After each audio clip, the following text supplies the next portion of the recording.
How to forward email in Gmail on both Android and iOS. That's I'm going to show you guys in this quick video, so let's get started right away.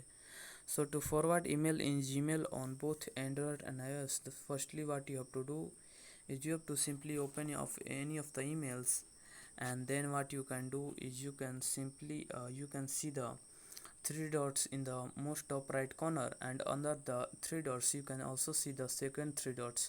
You have to click on these three dots, and then you can see there is the option of forward.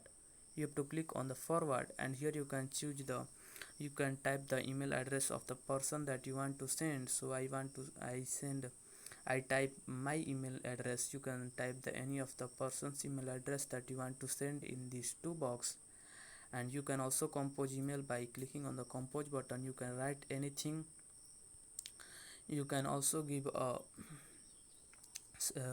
summary, and after that what you can do is you can click on the send button in the top right corner. When you click on the send button, now it is sending in the bottom here, you can see, and it is sent.